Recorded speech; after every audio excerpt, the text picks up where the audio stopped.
मैं सांप बनकर दोबारा जन्मा, लेकिन अगली ही पल खुद को एक मेडिसिनल लिकर के बड़े मटके में डूबा हुआ पाया। मेरे आसपास कई और क्रीचर्स भी शराब में प्रिजर्व करके रखे गए थे। लगता था जिसने हमें यहां डाला था वह हमें 5 पॉइजन वाइन बनाने के लिए इस्तेमाल करना चाहता था। मैं लगातार सोच रहा था कि यहां से एस्केप कैसे करूं। तभी अचानक मेरे पेट में भयंकर हंगर उठी, इतनी जबरदस्त कि उसे रोकना लगभग इम्पॉसिबल था। मैंने मुड़कर उन क्रीचर्स को देखा जो बहुत पहले मर चुके थे। नौजिया महसूस होने के बावजूद मैंने उन्हें एक एक करके पूरा निगल लिया। लेकिन तभी कुछ अनएक्सपेक्टेड हुआ। मैंने डिवॉयरिंग इवोल्यूशन सिस्टम एक्टिवेट कर दिया। अब मुझे सिर्फ खाना था और एनर्जी पॉइंट्स मिल जाते थे। इन एनर्जी पॉइंट्स से मैं अपने 5 बेसिक एट्रीब्यूट्स बढ़ा सकता था, और जब सारे एट्रीब्यूट्स मैक्स हो जाते तो मैं सीधे अगले एवोल्यूशन स्टेज में पहुंच जाता। सिस्टम ने मेरे वेनम की टॉक्सिसिटी 5 गुना बढ़ा दी थी, लेकिन प्रॉब्लम यह थी कि यह विशाल मिट्टी का जार इतना ऊंचा था कि मैं बाहर नहीं निकल सकता था। मैं टेंशन में डूबा ही था कि तभी दरवाजा खुला। एक आदमी अंदर आया। मैं तुरंत चुपचाप लेट गया और डेड होने का एक्टिंग करने लगा। वह आदमी जार को देखकर कंफ्यूज्ड हो गया। अरे, सिर्फ एक ही सांप बचा, लेकिन उसे जल्दी डिलीवरी करनी थी, इसीलिए उसने बिना ज्यादा सोचे 4 और स्नैक्स अंदर फेंक दिए। जैसे ही उसने लिड खोला, मैंने तुरंत उसके चेहरे पर वेनम स्पिट कर दिया। आह! उसकी चीख गूंज उठी और मैं पूरी स्पीड से दरवाजे की ओर भागा। मैंने तुरंत एक एनर्जी पॉइंट खर्च करके सिस्टम रडार एक्टिवेट किया। बाहर एक रेसिडेंशियल एरिया था और लगभग 1 किलोमीटर दूर एक विशाल माउंटेन दिखाई दे रहा था। अगर मैं वहां पहुंच जाता तो पूरी तरह फ्री हो जाता, लेकिन बीच में कई हाईवेज थीं। मैंने फैसला किया कि नाइट होने तक वेट करना बेहतर होगा। मैं पहले पास के एक बुशेस वाले एरिया में जाकर हाइड हो गया। करीब 10 मिनट बाद कई फायर फाइटर्स और सर्च डॉग्स वहां पहुंच गए। सब जानते हैं कि डॉग्स की स्मेलिंग एबिलिटी बेहद डेंजरस होती है। मैं तेजी से सरकता हुआ एक होल में घुस गया। अंदर मुझे एक बेचारा गोट मिला। मैं चाहता तो उसे किल कर सकता था, लेकिन उससे भी अच्छा था उसे स्केपगोट बनाना। मैंने उसके शरीर में थोड़ा वेनम इंजेक्ट किया ताकि वह नम हो जाए, फिर धीरे धीरे उसे होल के एंट्रेंस तक धकेल दिया। कुछ ही देर बाद बाहर भयानक बार्किंग की आवाजें आने लगीं। फिर धीरे धीरे सब शांत हो गया। मैं समझ गया, फिलहाल डेंजर टल चुका था। आधी रात के बाद मैं धीरे धीरे बाहर निकला। दूर माउंटेन को देखते ही पेट फिर हंगर से मरोड़ने लगा। तभी मुझे मिट्टी में एक रैट भागता दिखा। इतना परफेक्ट प्रे मैं कैसे छोड़ देता, लेकिन स्नेक्स की तरह पूरा जीव निगलना मुझे बहुत अनकंफर्टेबल करता था। मैं मन ही मन सोचने लगा, काश मेरे टीथ होते। तभी सिस्टम ने मेरी इच्छा डिटेक्ट कर ली। Organ transformation program activated. 10 energy points खर्च करके एक एवोल्यूशन पॉइंट पाया जा सकता था, और पर्याप्त एवोल्यूशन पॉइंट्स जमा होने पर मैं मनचाहा ऑर्गन एवॉल्व कर सकता था। मैं सिस्टम के ट्रांसफॉर्मेशन ब्लूप्रिंट्स देखने लगा। शायद एक दिन मैं सचमुच ड्रैगन बन सकता था। हालांकि अभी उन टेरिफाइंग इवोल्यूशन पाथ्स के बारे में सोचना भी जल्दबाजी थी। लगातार 8 घंटे तक हंटिंग करने के बाद मैंने 400 एनर्जी पॉइंट्स जमा किए। उनमें से 40 एवोल्यूशन पॉइंट्स में कन्वर्ट करके मैंने सारे एट्रीब्यूट्स भर दिए। फिर शुरू हुई मेरी पहली बड़ी एवोल्यूशन। पूरे शरीर में टेयरिंग पेन फैल गया। कुछ मिनट बाद मुझे महसूस हुआ कि मेरा बॉडी पहले से ज्यादा बड़ा और मोटा हो चुका था। Evolution successful. मैं अब लेवल 2 वाइल्ड बीस्ट बन चुका था। लेवल 10 पर पहुंचने के बाद मैं एक यूनिक बीस्ट बनता। उसके ऊपर 3 बड़े रैंक्स थे: बीस्ट, सोल्जर, बीस्ट जनरल और बीस्ट किंग। हायरार्की समझने के बाद मैं रोड क्रॉस करने निकल पड़ा, लेकिन जैसे ही मैं सड़क के बीच पहुंचा, एक ब्लॉन्ड लड़का और एक लड़की सुपर बाइक पर मेरी तरफ आते दिखाई दिए। स्पीड 300 किलोमीटर प्रति घंटा से भी ऊपर थी। लड़की एक्साइटमेंट में चिल्ला रही थी और मोबाइल से वीडियो रिकॉर्ड कर रही थी। जब बाइक का टायर मुझे क्रश करने ही वाला था, मैंने पूरी ताकत से जंप लगाई और दूसरी तरफ जा गिरा। ये डेंजरस मोमेंट कैमरा में रिकॉर्ड हो गया। दोनों तुरंत रुक गए। वीडियो देखकर वे शॉक्ड रह गए। इतना बड़ा पाइथन! उन्होंने तुरंत न्यूज हॉटलाइन पर कॉल कर दिया। अगले दिन यह न्यूज टीवी पर फैल चुकी थी। 2 साल से लिकर में सोख किए गए एक स्नेक ने ब्रूअर को काट लिया था, और उसका वेनम सामान्य से 5 गुना ज्यादा डेडली था। इंटरनेट पर लोग म्यूटेशन थ्योरीज डिस्कस करने लगे। हाल ही में कई बिजार इंसिडेंट्स हुए थे। नाचती चिकन्स, ह्यूमन फेस वाले एनिमल्स, यहां तक कि 9 टेल्ड फॉक्स भी। जब इंटरनेट पर डिबेट्स चल रही थी, मैं तब तक माउंटेन्स की डेप्थ में पहुंच चुका था। कई दिनों की जर्नी के बाद मैं बेहद एग्जॉस्टेड हो चुका था। मैंने फिर से रेडार खोला। पास की एक केव में मुझे स्नेक्स का विशाल नेस्ट दिखाई दिया। सभी हाइबरनेशन में थे। मैं धीरे धीरे अंदर घुसा और एक एक करके उन्हें डिवावर करना शुरू कर दिया। 100 से ज्यादा स्नेक्स खाने के बाद मुझे 90 एवोल्यूशन पॉइंट्स मिले। मैंने तुरंत 2 लेवल्स बढ़ा ली। फिर एवोल्यूशन के लिए सेफ प्लेस ढूंढी। तभी मैंने देखा मेरी लाइफ स्पैन सिर्फ 5 साल बची थी। लेकिन अगर 5 साल के अंदर मैं बीस्ट सोल्जर बन गया तो मुझे 10 साल एक्स्ट्रा लाइफ स्पैन मिल सकती थी। अगले दिन मैं रिवर बैंक पर सनबाथ ले रहा था कि अचानक आसमान में एक ईगल की तेज चीख गूंजी। मैं तुरंत समझ गया मुझे टारगेट कर लिया गया है। तभी मेरे दिमाग में एक प्लान आया। भले ही मैं उड़ नहीं सकता था, लेकिन मेरे पास 3D रेडार था। मैंने ईगल की हर मूवमेंट ट्रैक करनी शुरू कर दी। मैं जानबूझकर बिल्कुल रिएक्ट नहीं कर रहा था। ईगल तेजी से नीचे डाइव करने लगा। जैसे ही वह 5 मीटर दूर पहुंचा, मैंने उसके चेहरे पर वेनम स्पिट कर दिया। उसकी दोनों आंखें इंस्टेंटली ब्लाइंड हो गईं। फिर मैंने उसके गले को पूरी ताकत से बाइट कर लिया। मरते वक्त तक उसे समझ नहीं आया कि वह कैसे काउंटर अटैक का शिकार हो गया। लेकिन ईगल को खाने के बाद अचानक मुझे अनईजी फीलिंग होने लगी। मैंने फिर रेडर एक्टिवेट किया। इस बार कई ब्लू डॉट्स दिखाई दी। सिस्टम के अनुसार रेड मतलब एक्सट्रीम डेंजर, ब्लू मतलब मॉडरेट डेंजर, येलो मतलब इक्वल स्ट्रेंथ और व्हाइट मतलब नो डेंजर। मैं नहीं जानता था कि ये ब्लू डॉट्स कौन थे, लेकिन वे तेजी से रिवर की ओर बढ़ रहे थे। मैं बुशेस में हाइड हो गया। तभी उनकी शक्ल साफ दिखाई दी। वे 5 प्रोफेशनल स्नेक हंटर्स थे, पूरी तरह आर्म्ड। उनकी बातचीत सुनकर मुझे सब समझ आ गया। रिसर्च इंस्टीट्यूट ने एक खास स्नेक को पकड़ने के लिए 5 लाख का रिवॉर्ड रखा था, और वह स्नेक मैं था। मैं समझ गया कि अगर सरवाइव करना है तो इन्हें एक एक करके खत्म करना होगा, क्योंकि अपने पिछले जीवन में मैं खुद भी स्नेक हंटर था। उनकी टैक्टिक्स मुझे अच्छी तरह पता थी। मैंने मौका देखकर पीछे रह गए एक आदमी पर हमला किया और उसके हाथ पर बाइट कर लिया। फिर तुरंत जंगल में डिसअपियर हो गया। बाकी लोग मुड़े और मेरी दिशा में शॉटगन से 2 फायर किए, लेकिन दूरी ज्यादा होने की वजह से पैलेट्स मेरी स्केल्स भी नहीं तोड़ पाए। उन्होंने एक आदमी को घायल साथी के पास छोड़ा और बाकी 3 पीछा करने लगे। 2 हंटिंग डॉग्स सबसे आगे दौड़ रहे थे। मैंने उन्हें जंगल में गोल गोल घुमाया। जब हंटर्स वहां पहुंचे, दोनों डॉग्स मर चुके थे। वे रेज में चीखने लगे, इस मॉन्स्टर की खाल उतार देंगे। लेकिन जैसे जैसे वे आगे बढ़े, मैंने फिर पीछे वाले आदमी को टारगेट किया। एक और सरप्राइज अटैक। फिर तुरंत पेड़ के पीछे हाइड। एक आदमी गुस्से में मेरी तरफ दौड़ने लगा, लेकिन उसके साथी ने रोक लिया। पागल हो गए हो, वो बीस्ट इंटेलिजेंट है, वो हमें एक एक करके खत्म कर रहा है। वे आखिरकार काम हुए और घायल साथी का ट्रीटमेंट करने लगे। तभी दूर से 2 गन शॉट्स सुनाई दिए, फिर एक दर्दनाक स्क्रीम।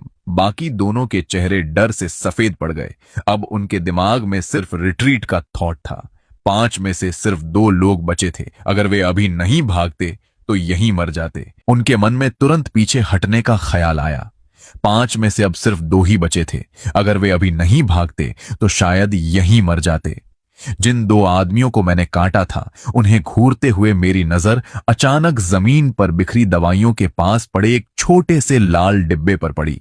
जैसे ही मैंने उस फल को देखा, मेरे अंदर गहराई से एक जबरदस्त लालसा उठी। मैंने तुरंत सिस्टम को उसे स्कैन करने के लिए एक्टिवेट किया। स्पिरिचुअल स्नो फ्रूट, एक रहस्यमयी फल जिसमें भारी मात्रा में स्पिरिचुअल एनर्जी भरी हुई थी। इसे निगलने पर मुझे 10,000 एनर्जी पॉइंट्स मिल सकते थे। मैं खुशी से भर उठा। मैंने तुरंत उस फल को अपने मुंह में दबा लिया, लेकिन यह जगह साफ तौर पर सेफ नहीं थी। मुझे जल्दी से कोई छिपने की जगह ढूंढनी थी। उसी समय वह आदमी जिसे मैंने अभी काटा था, लड़खड़ाते हुए उठा और उसने अपनी बंदूक मेरी तरफ तान दी। खुशकिस्मती से वह लगभग बेहोश होने वाला था। उसकी चलाई हुई 3 स्टील बुलेट्स बस मेरी चमड़ी को छूकर निकल गई। शरीर में चुभती हुई दर्द महसूस करते ही मैं तेजी से दूर भाग गया। उसी वक्त बाकी 2 आदमी भी वापस आ गए। उनसे बचने के लिए मैं सीधे झील के पानी में कूद पड़ा। दांत भींचकर मैं कई 100 मीटर तक तैरता रहा। मुझे नहीं पता मैं कितनी देर तक तैरता रहा, लेकिन अचानक मुझे सामने एक बैम्बू राफ्ट दिखाई दिया। यह सुनिश्चित करने के बाद कि आसपास कोई नहीं है, मैं उसके ऊपर चढ़ गया और तुरंत बेहोश हो गया। मेरे मुंह में रखा स्पिरिचुअल स्नो फ्रूट भी उसी दौरान निगल लिया गया। हालांकि मेरा शरीर हिल नहीं पा रहा था, लेकिन मेरी चेतना अभी भी थोड़ी बची हुई थी। पता नहीं कितना समय बीता।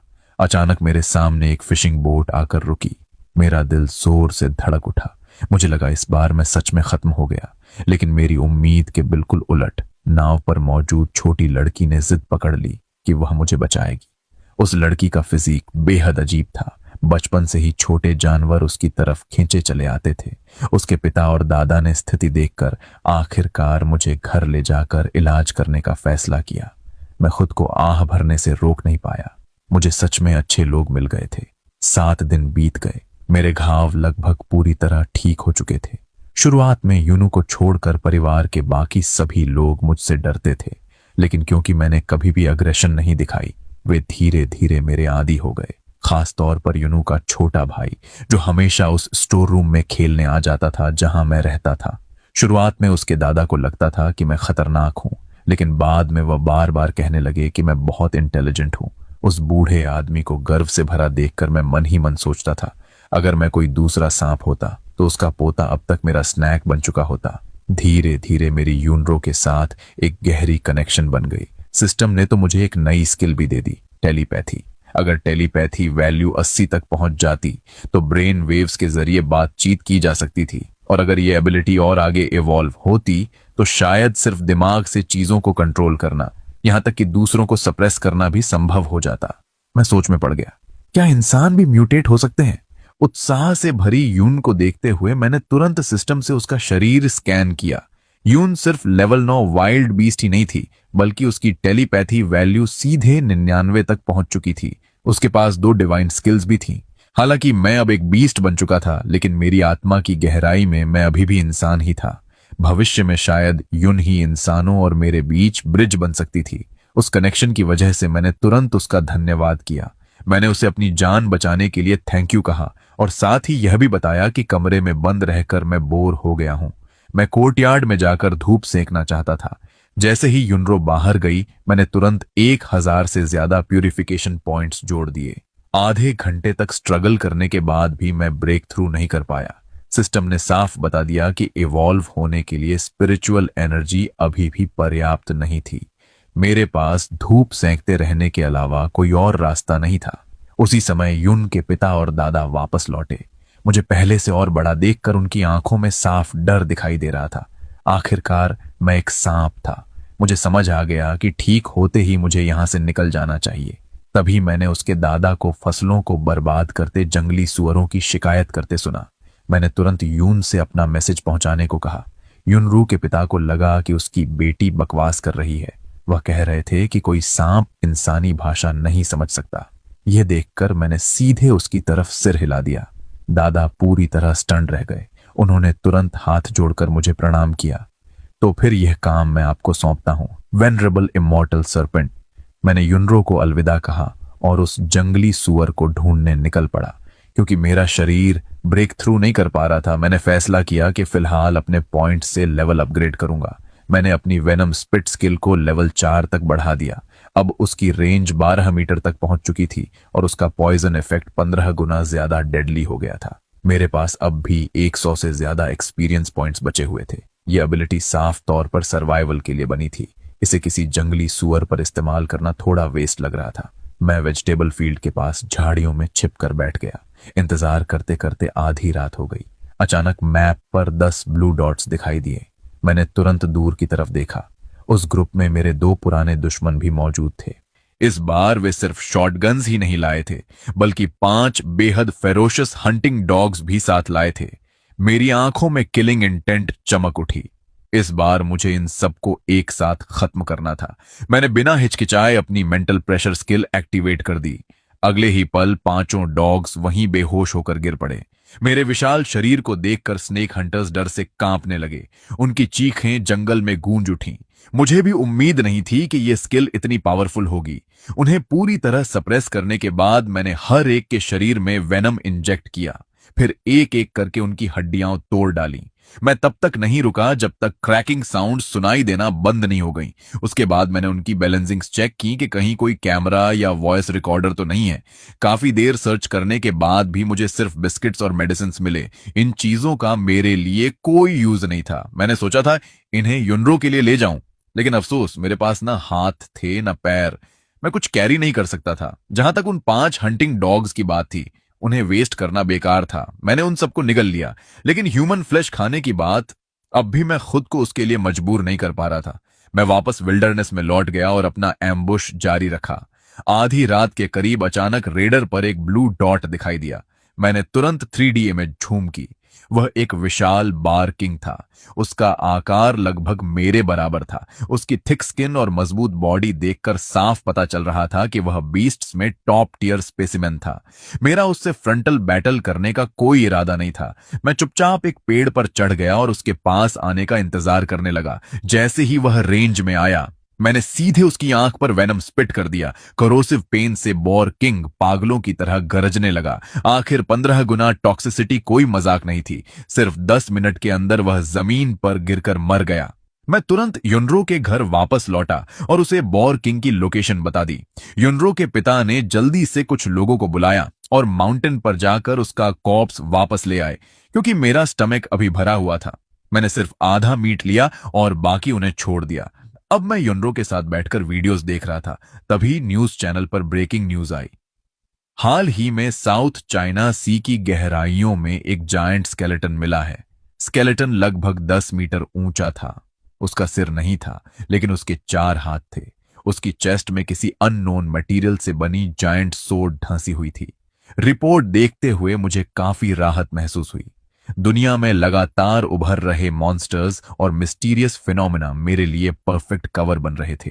और 15 दिन बीत गए। मैंने फैसला किया था कि अब डीप माउंटेन्स में जाकर एवोल्यूशन का मौका ढूंढूंगा, लेकिन योनरो की फैमिली ने मुझे रोकने की पूरी कोशिश की, खासकर उसका पिता आगू, जो सबसे ज्यादा सिंसियर था। हर दिन वह मेरे लिए चिकन, डक, फिश और मीट लेकर आता। इन 2 हफ्तों में मॉन्स्टर इंसिडेंट्स और भी बढ़ गए थे। यहां तक कि इस छोटे से विलेज में भी कई पोल्ट्री एनिमल्स पागल होकर इंसानों पर हमला करने लगे थे। धीरे धीरे पूरी दुनिया कैओस में डूबने लगी। मैं साफ महसूस कर सकता था कि हवा में मौजूद मिस्टीरियस एनर्जी लगातार घनी होती जा रही थी। ये बेचैनी मुझे बहुत इरिटेटेड कर रही थी। लेकिन बॉर किंग का मीट खाने के बाद आगू और उसके बेटे के शरीर भी बदलने लगे थे।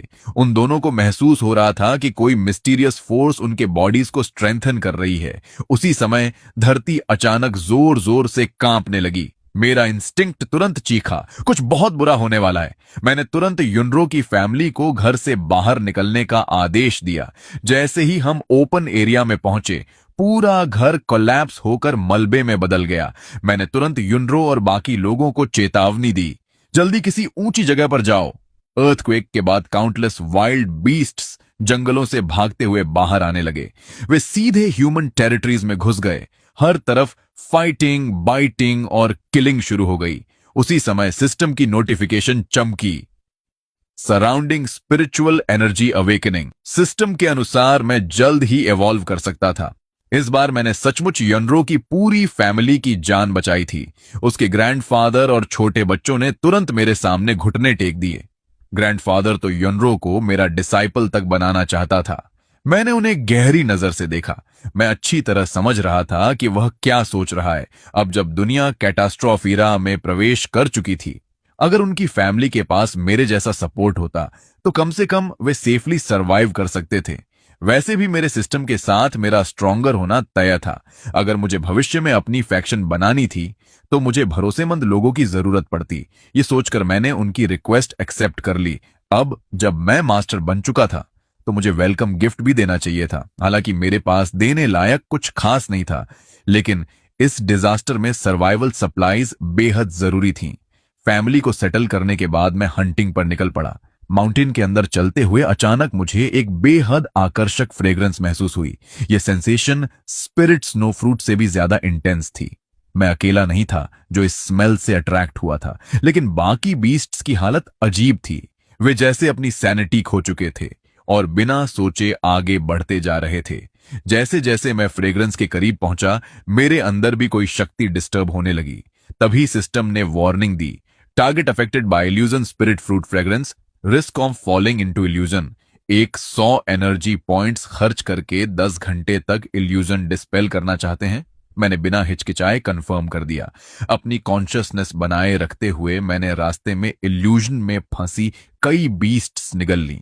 जब मेरा सैटाइटी एक 100% तक पहुंच गया, तब जाकर मैंने खाना बंद किया। तभी मैं एक अननोन वैली में पहुंचा। वैली के सेंटर में एक स्ट्रेंज ट्री खड़ा था। उस पर एक ग्लोइंग फ्रूट लटक रहा था। उस फ्रूट से निकलने वाली मिस्टीरियस फ्रेग्रेंस सभी बीस्ट्स को अट्रैक्ट कर रही थी। कमजोर बीस्ट्स उसके गार्ड्स बन चुके थे और जो स्ट्रॉन्गर बीस्ट्स उसके करीब आते, उन्हें बाकी गार्डियंस मारकर ट्री के लिए न्यूट्रिएंट्स बना देते। मैंने तुरंत उस ट्री को स्कैन किया। इल्यूजन स्पिरिट ट्री हर एक 100 साल में सिर्फ 1 इंच बढ़ता है, 1000 साल में एक ब्रांच निकलती है और 3000 साल में जाकर एक फ्रूट पैदा होता है। फ्रूट मैच्योर होने के लिए इमेंस स्पिरिचुअल एनर्जी और काउंटलेस न्यूट्रिएंट्स एब्जॉर्ब करता है। जब फ्रूट पूरी तरह मैच्योर हो जाता है तो उसकी फ्रेग्रेंस गायब हो जाती है। उस समय इल्यूजन में फंसे एनिमल्स अपनी कॉन्शियसनेस वापस पा लेते हैं और उनकी इंटेलिजेंस भी बढ़ जाती है। अगर 3 दिनों के अंदर फ्रूट कंज्यूम न किया जाए तो वह विदर होकर खत्म हो जाता है और ट्री फिर डॉर्मेंट स्टेट में लौट जाता है। फ्रूट खाने के बाद मेंटल पावर काफी बढ़ जाती है और यूजर अपनी मेंटल प्रेशर से दूसरों को इल्यूजन में फंसा सकता है। पहला फ्रूट सबसे इफेक्टिव होता है। पूरी जिंदगी में सिर्फ 3 फ्रूट्स कंज्यूम किए जा सकते हैं। डिस्क्रिप्शन पढ़कर मैं सीक्रेटली शॉक्ड रह गया। हालांकि मेरी करंट स्ट्रेंथ यहां किसी से डरने लायक नहीं थी, लेकिन ब्रेक थ्रू के लिए स्पिरिचुअल एनर्जी से भरी जगह चाहिए थी। जब मैंने अपना स्टेटस पैनल खोला तो मैं स्टन्ड रह गया। मेरे लेवल के पास लिखा था ब्रेक थ्रू अवेलेबल, लेकिन नीचे वार्निंग भी थी, ब्रेक थ्रू में 1 घंटा लगेगा। उस दौरान 5000 मीटर रेडियस की सारी स्पिरिचुअल एनर्जी अब्सॉर्ब होगी और उस समय मैं बिल्कुल डिफेंसलेस रहूंगा। अगर बीच में प्रोसेस इंटरप्ट हुई तो सारी मेहनत बेकार चली जाएगी। यह सोचकर मैंने ब्रेक थ्रू पोस्टपोन करने का फैसला किया। अगर ब्रेक थ्रू के दौरान इल्यूजन स्पिरिट फ्रूट मैच्योर हो जाता तो यह बहुत बड़ा नुकसान होता। उसी समय मुझसे 3 किलोमीटर दूर एक आदमी वैली की ओर बढ़ रहा था। जैसे ही वह इल्यूजन में फंसा, उसके शरीर पर लटका पेंडेंट ग्रीन लाइट से चमक उठा। अगले ही पल उसकी कॉन्शियसनेस वापस आ गई। वह एक्साइटमेंट में बुदबुदाया, मास्टर ने सच कहा था, यहां सचमुच ट्रेजर है। उसने अपने पेंडेंट में आई नई क्रैक को देखा। हालांकि उसे दर्द हो रहा था, लेकिन वह फिर भी वैली के अंदर बढ़ता गया। समय धीरे धीरे बीतता गया। इल्यूजन स्पिरिट फ्रूट और भी ज्यादा स्कारलेट होता जा रहा था। मैं समझ गया फ्रूट अब मैच्योर होने वाला है। मैं तुरंत उसकी तरफ स्प्रिंट करने लगा। फ्रूट के आसपास की ज्यादातर बीस्ट्स पहले ही मर चुकी थीं। बाकी एग्जॉस्टेड बीस्ट्स मेरे लिए कोई खतरा नहीं थी। लेकिन तभी अचानक पीछे से एक आवाज आई, तो सच में यहां ट्रेजर मौजूद है। मैं तुरंत रुक गया। पीछे मुड़कर मैंने उस आदमी को देखा। मेरे विशाल बॉडी को देखकर उसकी सांस अटक गई। मैंने उसी मौके का फायदा उठाया और उसके चेहरे पर वेनम स्पिट कर दिया। उसकी रिएक्शन स्पीड तेज थी, लेकिन वेनम फिर भी उसके हाथ पर गिर गया। मैं लाइटनिंग स्पीड से उसके पास पहुंचा और सीधे उसके शरीर को जकड़ लिया। वेनम के असर से उसके पंचेस मेरे स्केल्स पर कोई असर नहीं डाल पा रहे थे। उसी पल इल्यूजन स्पिरिट फ्रूट की फ्रेग्रेंस गायब हो गई। बाकी सर्वाइविंग बीस्ट्स भी धीरे धीरे होश में आने लगी। मैंने उस आदमी को तुरंत किल किया और सीधे फ्रूट की तरफ बढ़ा। सबसे पहले एक जायंट बोर और एक ह्यूज ब्लैक बेयर होश में आए और वे दोनों फ्रूट के सबसे करीब भी थे। मेरे स्प्रिंट की आवाज सुनकर उनका ध्यान मेरी तरफ गया। पलक झपकते ही मैं फ्रूट तक पहुंच गया। हालांकि उनकी उम्मीद बहुत कम थी, लेकिन वे फिर भी मेरी तरफ झपट पड़े। मैंने बिना एक पल गंवाए तीनों फ्रूट्स निगल लिए। Skill acquired spiritual illusion. अगर टारगेट की स्पिरिचुअल स्ट्रेंथ मुझसे कम हो तो उसे इल्यूजन में फंसाने का 10% चांस होगा। इल्यूजन के अंदर टारगेट को ब्यूटीफुल ड्रीम या नाइटमेयर दिखाया जा सकता था और इल्यूजन के दौरान मैं टारगेट से कई एक्शंस भी करवाने में सक्षम था। लेकिन इल्यूजन एक्टिवेट रहने तक मैं खुद कोई दूसरा एक्शन नहीं कर सकता था। स्किल डिस्क्रिप्शन पढ़ते ही मैं बेहद एक्साइटेड हो गया। यह प्रैक्टिकली डिवाइन स्किल थी। इससे न सिर्फ सर्वाइवल आसान हो जाता, बल्कि इम्पॉसिबल सिचुएशंस भी रिवर्स की जा सकती थी। जब ब्लैक बेयर और जायंट बोर ने देखा कि मैंने सारे फ्रूट्स खा लिए हैं, वे रेज से पागल हो गए। लेकिन वे सिर्फ पेपर टाइगर्स थे। उनमें मुझसे लड़ने की हिम्मत नहीं थी। उनकी कॉशियस आईज देखकर मुझे मौका मिल गया। अगले ही पल वे दोनों फिर इल्यूजन में फंस गए। मैं हंस पड़ा। इन इडियट्स पर ज्यादा स्पिरिचुअल पावर वेस्ट करने की जरूरत ही नहीं थी। जब मैंने इल्यूजन हटाया तो उनके चेहरों पर एक्सट्रीम टेरर साफ दिखाई दे रहा था। अपने शरीर पर कंट्रोल खोने का डर उन्हें जिंदगी भर नहीं भूलने वाला था। मैंने उन्हें इग्नोर किया और उस डेड मैन के बॉडी की तरफ बढ़ा। मेरा ध्यान पहले ही उसके मिस्टीरियस पेंडेंट पर जा चुका था। मैंने तुरंत उसे स्कैन किया। स्पिरिचुअल प्योरिटी पेंडेंट, एक डिफेक्टिव सिंगल यूज आइटम। यह लो लेवल स्पिरिचुअल अटैक्स को ऑटोमेटिकली डिस्पेल कर सकता था और वेरर की मेंटल क्लैरिटी बनाए रखता था। हर बार ओनर की रक्षा करने पर इसमें एक क्रैक आ जाती थी। जब क्रैक्स पूरे पेंडेंट को कवर कर लें तो यह साधारण जेड बन जाता था। डिस्क्रिप्शन पढ़ने के बाद जायंट बोअर धीरे धीरे पीछे हटने लगा, फिर अचानक पूरी स्पीड से भाग गया। जहां तक ब्लैक बेयर की बात थी, वह धड़ाम से मेरे सामने गिर पड़ा। फिर उसने सबमिशन दिखाने के लिए अपना पेट ऊपर कर दिया। मैं जोर से हंस पड़ा। फ्री सर्वेंट मिल रहा था तो मना क्यों करता। मैं सोच ही रहा था कि उससे कम्युनिकेट कैसे करूं। तभी ब्लैक बियर ने सिर उठाकर मेरी तरफ देखा। उसकी नजर में मैं ऐसा टेरिफाइंग एग्जिस्टेंस था जो उसे आसानी से डिस्ट्रॉय कर सकता था। अगर वह मेरे जैसे पावर हाउस के साथ जुड़ जाए तो शायद फ्यूचर में रिवेंज लेने का मौका भी मिल सकता था। तभी सिस्टम की नोटिफिकेशन चमकी। Creator voluntarily submitting accepted servant, acceptance rewards plus एक 100 mental power. Additionally servant will inherit partial abilities from master. नई skill added, soul mark. Soul mark लगाने के बाद सर्वेंट कभी भी अपने मास्टर को बिट्रे नहीं करेगा। इसके अलावा सर्वेंट मास्टर के आधे एट्रीब्यूट्स इनहेरिट कर सकता था, लेकिन सोल मार्क बेहद प्रेशियस था। पहली बार इस्तेमाल करने के लिए 100 मेंटल पावर चाहिए थी, दूसरी बार 1000, तीसरी बार 10,000। हर अगली सोल मार्क की कीमत कई गुना बढ़ जाती थी। सिस्टम ने खास warning the, please use with caution. लेकिन मैंने ज्यादा देर नहीं सोची। मैंने सीधे जोंदा पर सोल मार्क लगा दिया। कुछ ही देर बाद मेरे दिमाग में एक भारी आवाज गूंजी, चीफ, मेरा नाम शोंडा है, आज से आप मेरे चीफ हैं। सिस्टम की वजह से हम दोनों धीरे धीरे एक दूसरे के थॉट्स समझने लगे। रिकॉग्निशन मिलने के बाद श्योंदा की आंखें एक्साइटमेंट से चमक उठी। उसे उम्मीद नहीं थी कि मैं उसे एक्सेप्ट करूंगा, और ऊपर से उसका चीफ एक ऐसा टेरिफाइंग एग्जिस्टेंस था जिसके पास मॉन्स्ट्रस पोटेंशियल था। तभी सिस्टम नोटिफिकेशन चमकी, first spiritual servant recruited, reward plus 100 mental power, skill acquired, great bear strength. 1000 energy points consume करने पर यह स्किल एक्टिवेट होती थी। एक्टिवेट होने के बाद 10 मिनट तक स्ट्रेंथ कई गुना बढ़ जाती थी। अगर इसे मैक्स लेवल तक अपग्रेड किया जाए तो एट्रीब्यूट्स 50 गुना तक एम्पलीफाई हो सकते थे, लेकिन रिवॉर्ड्स मिलने की खुशी ज्यादा देर नहीं टिक पाई। सिस्टम ने अचानक इमरजेंसी वार्निंग दे दी, current attribute value has exceeded physical limit, body unable to sustain current power for more than 30 minutes, immediate breakthrough required, failure to breakthrough में कॉज बॉडी कोलैप्स। पहली बार system को इतना urgent देखकर मेरे अंदर भी पैनिक उठ गया। मैंने तुरंत हेवनली आई मैप एक्टिवेट की और ब्रेक थ्रू के लिए सूटेबल प्लेस खोजने लगा। लोकेशन मिलते ही मैं योंदा और युनरो को लेकर तेजी से एक केव की तरफ भागा। उन्हें एंट्रेंस गार्ड करने का आदेश देने के बाद मैं तुरंत ब्रेक थ्रू शुरू करने बैठ गया। मैंने आसपास की सारी स्पिरिचुअल एनर्जी अब्सॉर्ब करनी शुरू कर दी। 1 घंटा बाद मैं आखिरकार बीस्ट सोल्जर स्टेज तक पहुंच गया, और यह मेरी पहली परफेक्ट प्रमोशन थी। मुझे एसएसएस रैंक ब्लड लाइन मिली, साथ ही एक नई स्किल भी, burning blood. SSS rank blood line मेरी स्पिरिचुअल एनर्जी अब्जॉर्प्शन स्पीड को 520 गुना तक बढ़ा सकती थी, और बर्निंग ब्लड स्किल थोड़े समय के लिए मेरे सारे एट्रीब्यूट्स डबल कर देती थी। अगर स्किल मैक्स लेवल पर पहुंच जाए तो बूस्ट 520 गुना तक पहुंच सकता था। हालांकि ब्रेक थ्रू ने मुझे बहुत सारे रिवॉर्ड्स दिए थे, लेकिन एक बड़ी समस्या भी सामने आ गई। पहले एवोल्यूशन रेशियो 10:1 था, अब वह बढ़कर 50:1 हो चुका था, और हर बड़े स्टेज ब्रेक थ्रू के बाद यह रेशियो और बढ़ता। अगर मुझे पहले से पता होता तो मैं ब्रेक थ्रू से पहले कुछ एवोल्यूशन पॉइंट सेव कर लेता। ब्रेक थ्रू कंप्लीट होते ही मैंने ग्रेट बेयर शोंदा को आसपास घूमने वाले क्रिमिनल्स खत्म करने का आदेश दिया। मेरे एट्रीब्यूट्स के बूस्ट की वजह से शोंदा अब आसानी से उन्हें अनाहिलेट कर सकता था। जब मैं युनरो की फैमिली के पास लौटा तो युनरो एक्साइटमेंट में उछल पड़ी। उसने अभी अभी टेलीकिनेसिस अवेकन की थी। मेरे जाने के बाद कुछ स्ट्रे डॉग्स ने उनके फैमिली पर हमला कर दिया था। एगू और उसका बेटा डेस्परेटली फाइट कर रहे थे। उसी पैनिक में युनरो ने अननोइंगली ऑब्जेक्ट कंट्रोल एक्टिवेट कर दिया।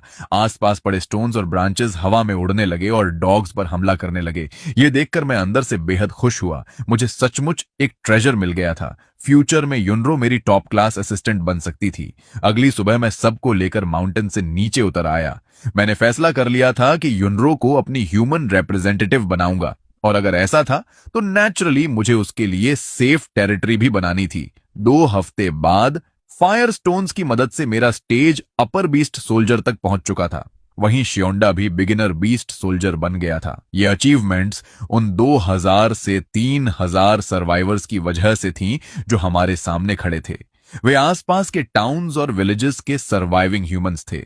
जब उन्होंने देखा कि युनरो की फैमिली को जायंट स्नेक और ब्लैक बेयर प्रोटेक्ट कर रहे हैं, तो उन्होंने भी हमारे साथ जुड़ने का फैसला कर लिया। पूरे रास्ते स्ट्रेंज बीस्ट्स लगातार हमला करती रहीं, लेकिन उन्हें मारकर मिलने वाला मीट पूरे ग्रुप को फीड करने के लिए काफी था।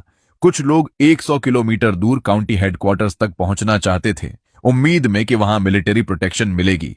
इन 2 हफ्तों में स्ट्रेंज बीस्ट्स की इंटेलिजेंस और भी बढ़ गई थी। अब वे रैंडम अटैक्स नहीं करती थीं, वे ग्रुप्स बनाकर कोऑर्डिनेटेड एम्बुशेस करने लगी थीं। इसी दौरान ह्यूमंस में भी कुछ अवेकेंड पीपल प्रकट हुए। मैंने उन्हें ग्रुप की आउटर डिफेंस पर तैनात कर दिया। जहां तक रियर गार्ड की बात थी, वह जिम्मेदारी मेरी, शोंदा और युनरो की थी। रास्ते में शोंदा अक्सर बिना पूछे बारबेक्यू खाने लगता था और लगभग हर समय युनरो के आसपास घूमता रहता। इतने बड़े ग्रुप की वजह से हम दिन में मुश्किल से 10 किलोमीटर ही ट्रैवल कर पाते थे, और खुले आसमान के नीचे हजारों लोगों को सुलाना भी बड़ी समस्या थी। उस रात हमने एक डिजर्टेड विलेज को रेस्टिंग पॉइंट चुना। जब ग्रुप अंदर जाने लगा, मैंने हेवनली आई मैप एक्टिवेट की। विलेज एंट्रेंस पर एक विशाल ब्लैक बुल और उसके साथी खड़े थे। उसके एक सींग पर तो एक इंसान की लाश तक टंगी हुई थी।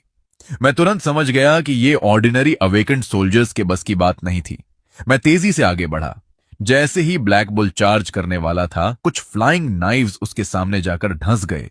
जब से यूनरो ने टेलीकाइनेस अवेकन की थी, मैंने उसे सुपरमार्केट से किचन नाइव्स कलेक्ट करवाए थे। हमारे पास उसे धीरे धीरे ट्रेन करने का समय नहीं था। रियल कॉम्बैट ही उसे ग्रो कर सकता था। मैंने यूनरो से कहा, मास्टर आज ग्रिल्ड बीफ खाना चाहता है। बस इतना सुनते ही यूनरो एक्शन में आ गई।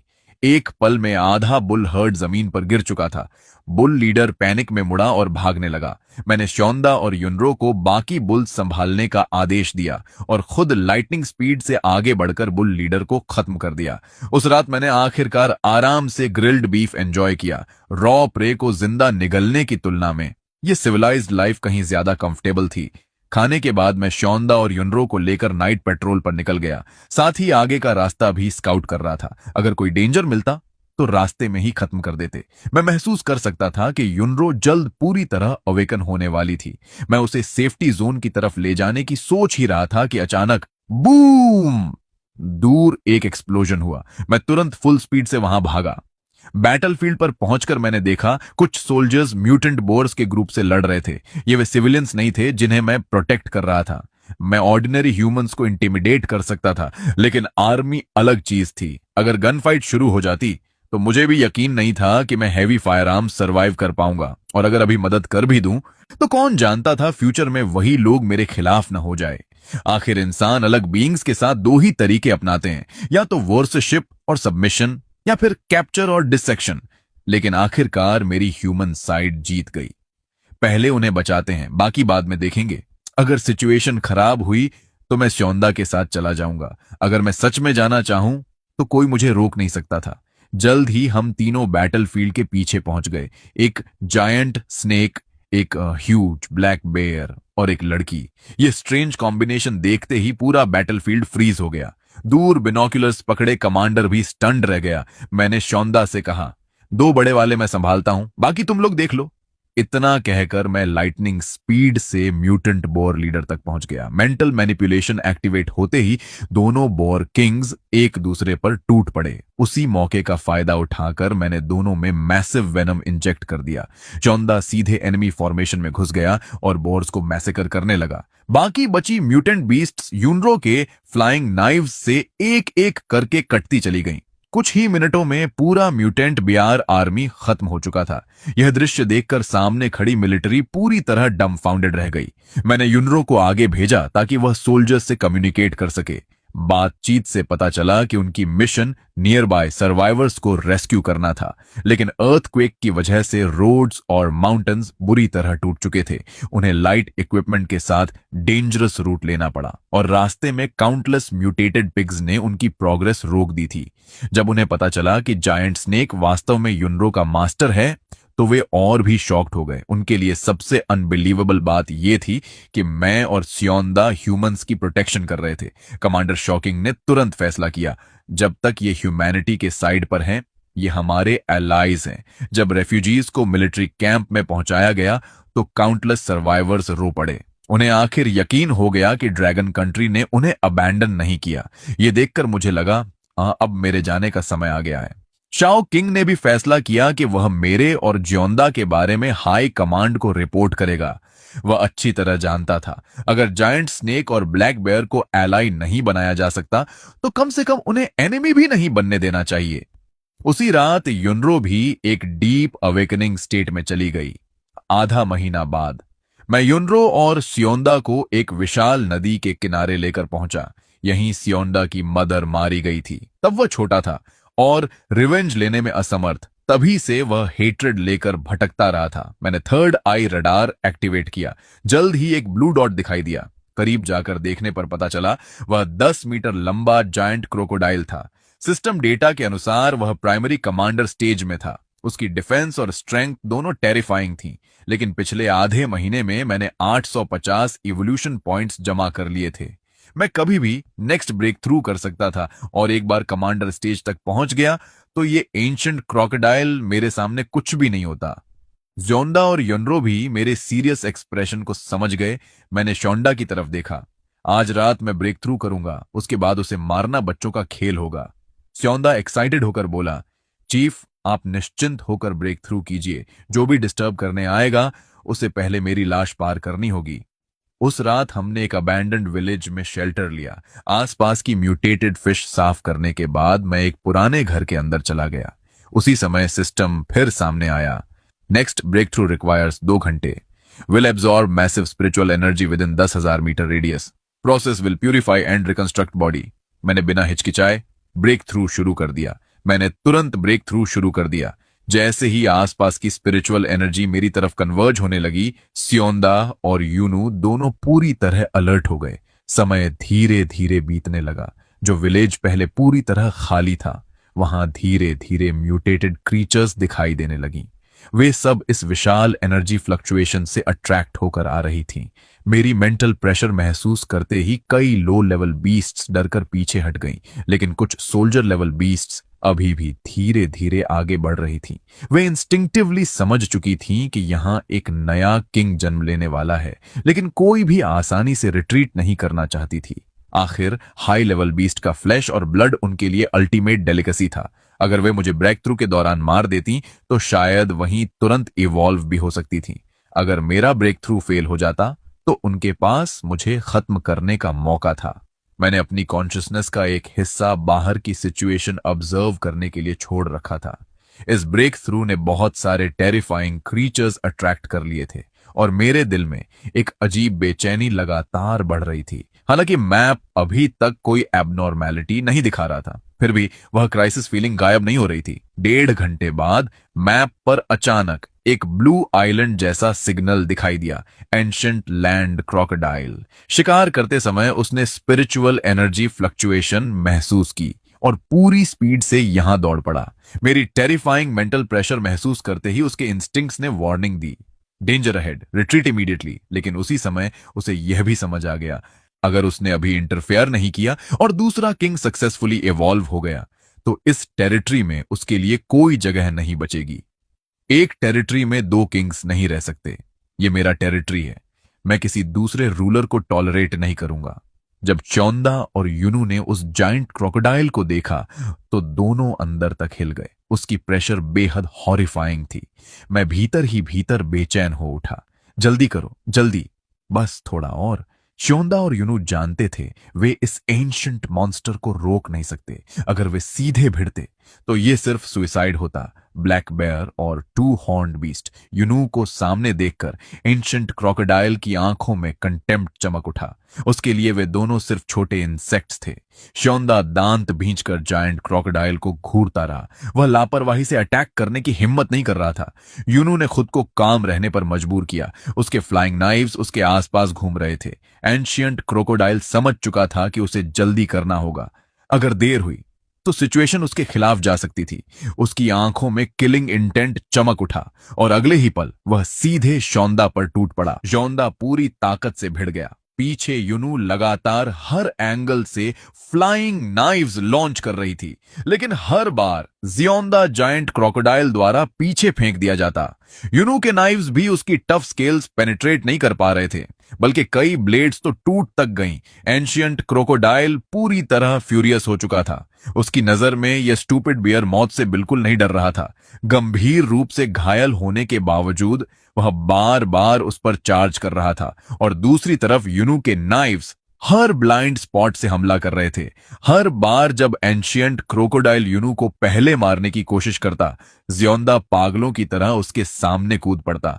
मैं ब्रेक थ्रू के भीतर से यह सब देख रहा था। अपने स्वॉर्न ब्रदर और अप्रेंटिस को बार बार मौत के करीब जाते देख मेरा दिल एक्सट्रीम टेंशन में था। आखिर जब जियोंदा और यूनू लगभग लिमिट पर पहुंच गए, मैंने अंतिम स्पिरिचुअल एनर्जी अब्सॉर्ब कर ली। Break through complete. मैंने तुरंत बचे हुए सारे एवोल्यूशन पॉइंट स्ट्रेंथ में डाल दिए और अगले ही पल मैं घर के अंदर से विस्फोट की तरह बाहर निकला। मेरी टेरिफाइंग ऑरा महसूस करते ही एंशिएंट क्रोकोडाइल तुरंत भागने के लिए मुड़ा, लेकिन वह ज्यादा दूर नहीं जा पाया। मैं लाइटनिंग स्पीड से उसके ऊपर पहुंचा और सीधा उसे काट लिया।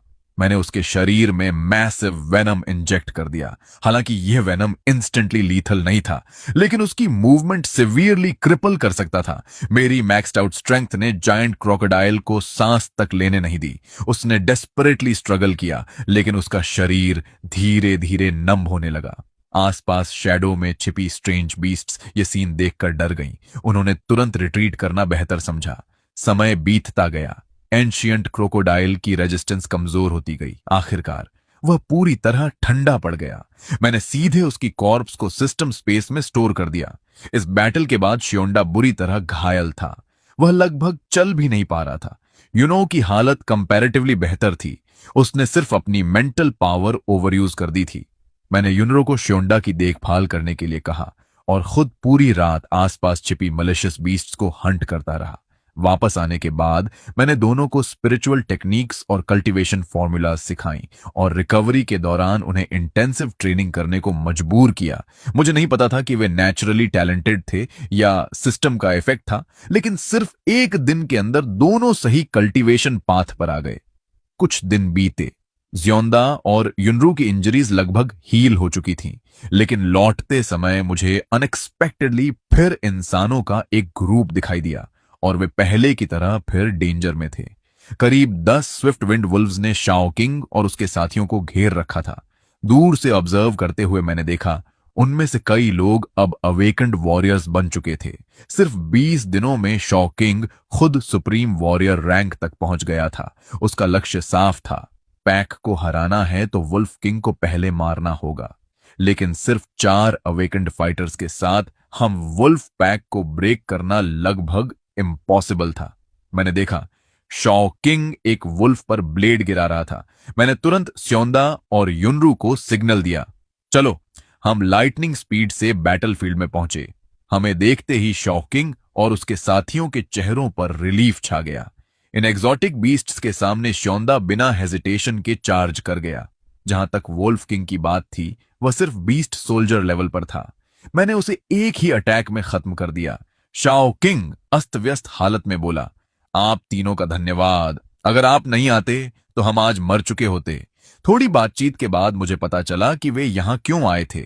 ग्रेट अर्थक्वेक के बाद माउंटेन्स और रिवर्स की ज्योग्राफी पूरी तरह बदल गई थी। कई मिस्टीरियस प्लेसेस अचानक प्रकट हो गए थे। हाल ही में एक रेफ्यूजी गलती से एक केव में गिर गया था। बाकी लोगों ने उसे काफी खोजा, लेकिन कुछ नहीं मिला। वे मजबूरी में सेफ्टी जोन लौट गए। लेकिन कुछ दिन बाद वह आदमी खुद वापस आया और उसकी स्ट्रेंथ कई गुना बढ़ चुकी थी। 10 ऑर्डिनरी सोल्जर्स भी उसे रोक नहीं सकते थे। उसने बताया, उस केव में उसने एक स्ट्रेंज फ्रूट खाया था। फ्रूट खाने के बाद उसे अनअबेयरेबल पेन हुआ और वह बेहोश हो गया। जब वह जागा तो उसके पास अनइमेजिनेबल पावर थी। उसी शक्ति के सहारे वह सेफ्टी जोन तक वापस पहुंचा। बाद में हाई कमांड ने ऐसे मिस्टीरियस प्लेसेस को नाम दिया एंशिएंट रूइंस। ये रूइंस जैसे अचानक दुनिया में उभर रही थी और उनमें मिलने वाले अपॉर्चुनिटीज, चाहे ह्यूमंस हो या एग्जोटिक बीस्ट्स, दोनों के लिए प्राइसलेस थे। शाओ किंग और उसकी टीम भी ऐसी ही एक एंशिएंट रूइन एक्सप्लोर करने आए थे, लेकिन अनएक्सपेक्टेडली स्विफ्ट विंड वुल्व्स उनसे पहले वहां पहुंच गए और वे लगभग अपनी जान गंवा चुके थे। ये सब बताने के बाद शाओ किंग ने गंभीर एक्सप्रेशन के साथ हमें इनवाइट किया, क्या आप हमारे साथ एंशिएंट रूइन एक्सप्लोर करेंगे? हम तो आउटर एरिया में ही मरते मरते बचे हैं। कौन जानता है अंदर क्या हॉर्सेस छिपे हों। अगर ग्रेट स्नेक हमारे साथ हो तो हमारी सर्वाइवल रेट कई गुना बढ़ जाएगी।